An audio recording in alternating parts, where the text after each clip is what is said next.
Happy New Year, everyone. Welcome to 2025.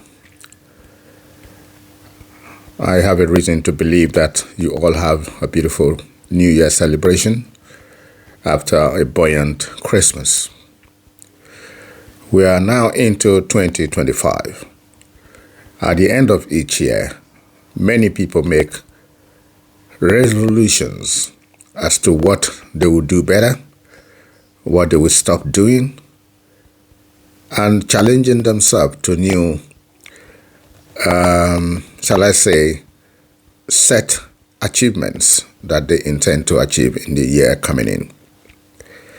Whatever your resolution is, you can only achieve them if you are 100% dedicated to achieving them. As you all know, my name is Akowe, relationship coach. This week, I have decided to do this recording rather than a live show that I do every Sunday. I want to do this because the subject I'm dealing with today is a very sensitive one, at some level, very confusing too. The subject is falling in love by default. Falling in love by default. People might be wondering, what does that mean? What it simply means is falling in love with someone that you met in an unusual circumstance. Such circumstance could be either when you are in difficulty, this person comes to your rescue. This person gives you hope. This person provides that succor, that comfort that you crave for, that many people couldn't give you. Then this singular person comes onto your life and makes all that problem go away. It could also be, for example, you are in an accident situation and someone gives you a helping hand and save your life. You are in a desperate situation where you think your life was going to be snuffed off by something or by somebody.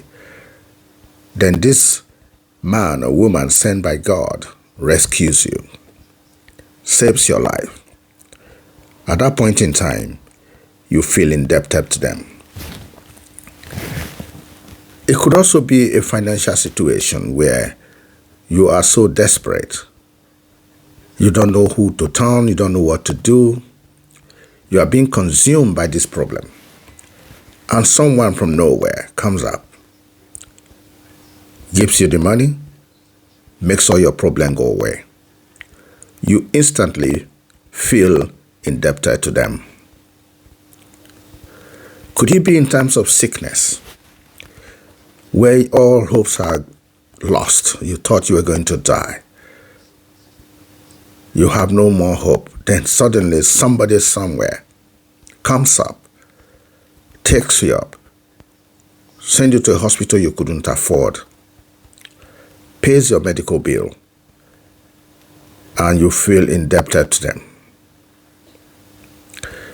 All these analogies I am giving is not peculiar to male or female. It applies to both sexes. Are you in this situation? Or have you been in this situation? Have you fallen in love with this person who gave you a helping hand when you are in such a dire need? Therefore, from platonic friendship into full-blown emotional relationship with them. This is the sensitive subject I'm dealing with today. There are many relationships out there that develop from this situation. It's not something you plan. It is not something you pray for, but they happen from time to time. Are you in this situation? Did you find your partner in this situation? Did you fall in love with someone who saved your life?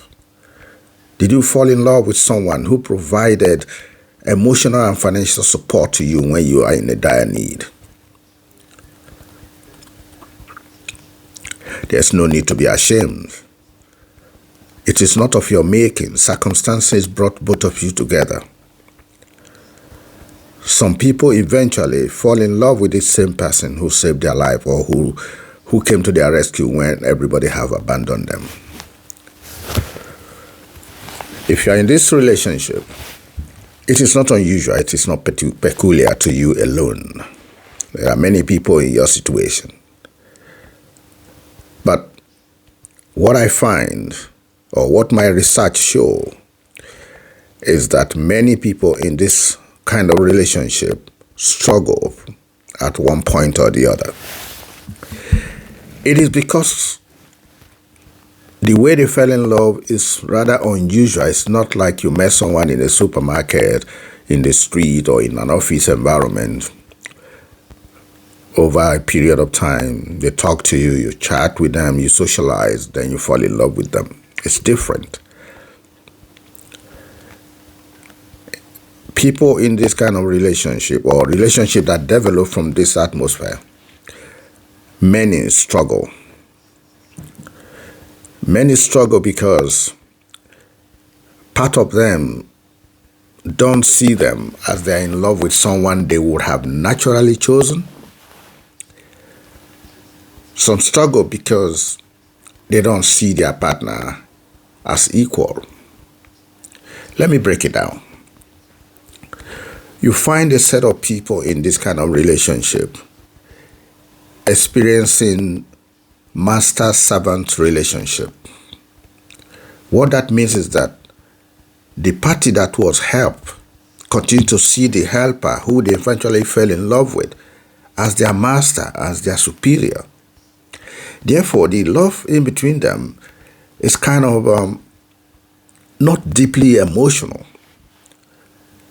It's more of master-servant kind of relationship, to say he is my master or she is my madam because he or she saved my life when I was desperate. There's this confusion that exists in that kind of relationship.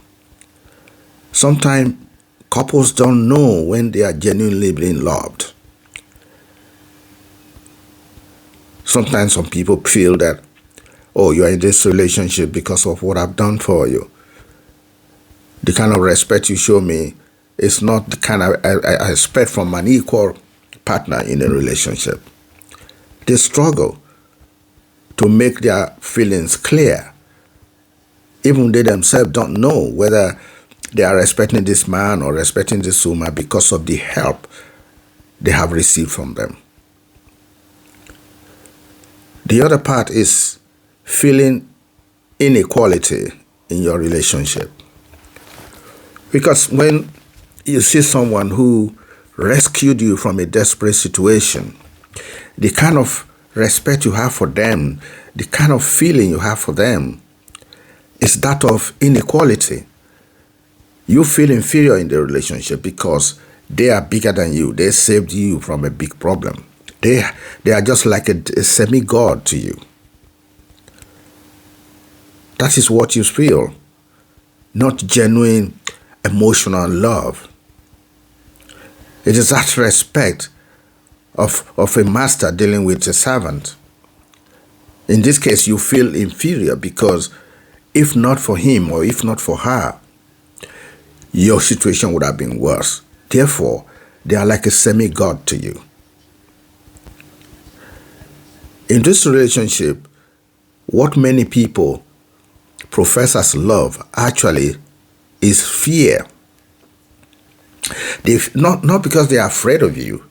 They do a lot of things out of fear and honor, out of that sense of indebtedness, rather than love you genuinely.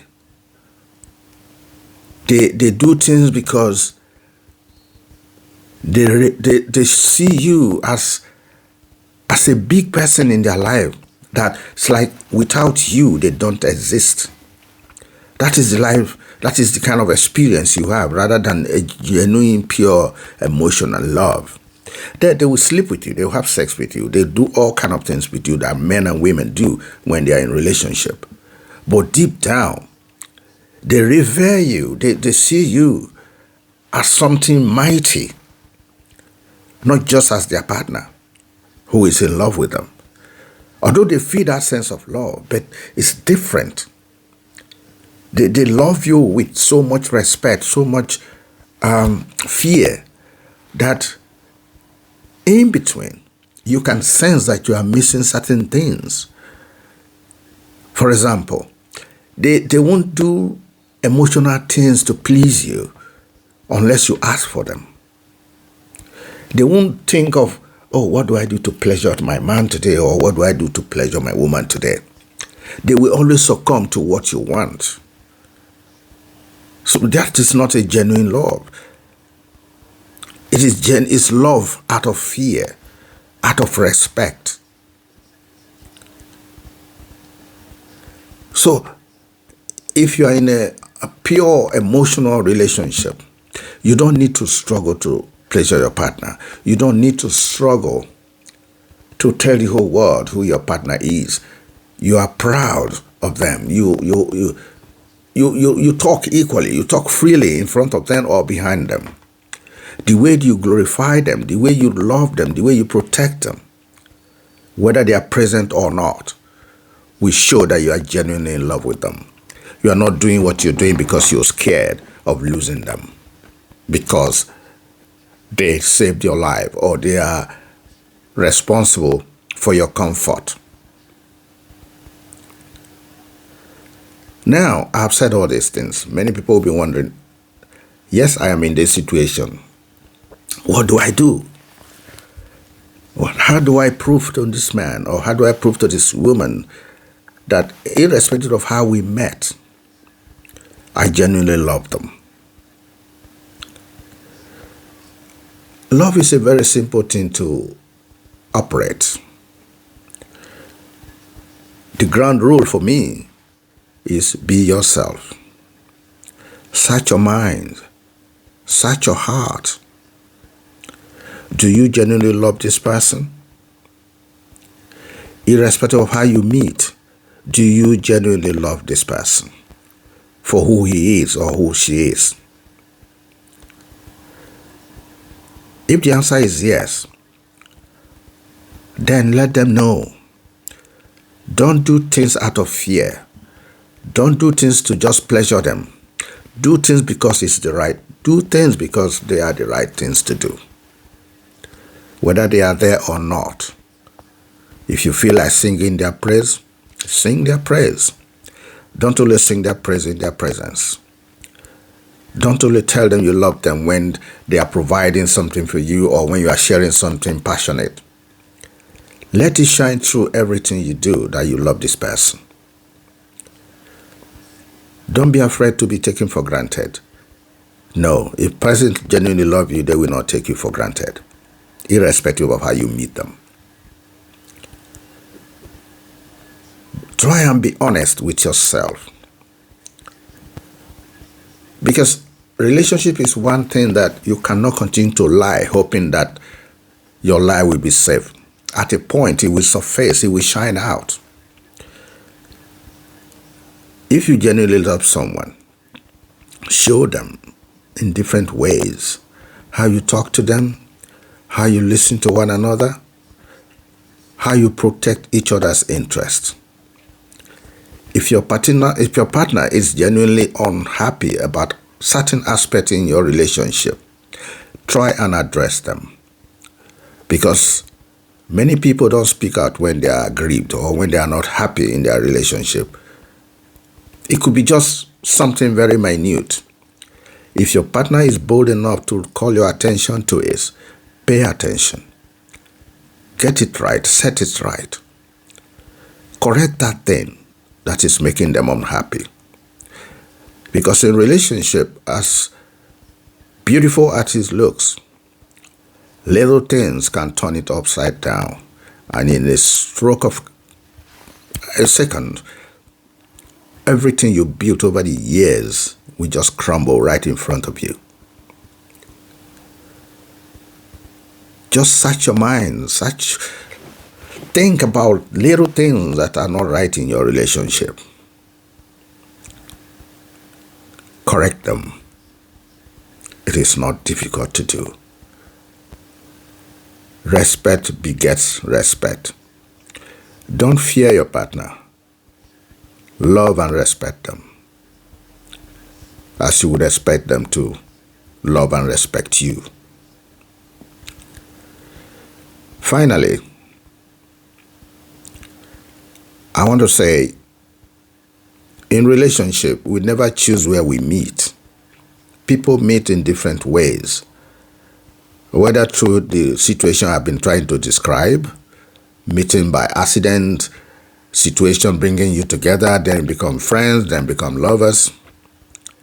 The bottom line is, you are in a relationship to be respected and beloved. If you have found yourself loving someone who saved your life, if you are in love now with someone who provided comfort when you needed it, don't feel that you are in a wrong place. Because if you feel that, the other partner is going to see you as ungrateful. But again, if you are genuinely not happy, be bold enough to tell them. Be honest to tell them. There's no need to continue to drag on a relationship that is not working. Oftentimes, we find ourselves in this situation, and the first thing that occurs to us is start looking at our life privately. If not this situation that brought us together, I don't think I should have been with this man. I don't think I should have been with this woman. If that is how you feel genuinely, tell your partner how you feel and end the misery in their life. Don't put them through pain. As difficult as this may sound, you might be worried about what you will lose if you say these things. You might be concerned about what your life will be without this person. I will tell you this. Your life will not be worse than what it is now if you continue to live a lie. So, face yourself, face the truth. Be honest in your relationship. Like I said, I'll repeat again. It doesn't matter how you fell in love with someone. Once you are in it, do everything possible to build it, smoothing out all the little angles that is causing friction, and you have a better life. Because at the end of the day, people say the devil you know is better than the angel you don't know. We always wish we are with someone else, especially when we're having little problems in our relationship. We start wondering, how did I get here? The fact is that you are here now. Think and act on little things that will make your relationship much better. And you will be happy in the end. Trust me. As you ponder on as you ponder on all the points I've raised today in this video, I wish you the very best in 2025. And may your relationship continue to blossom. Until I come your way next week, have a beautiful day. Happy New Year again once more. Thank you, and bye-bye.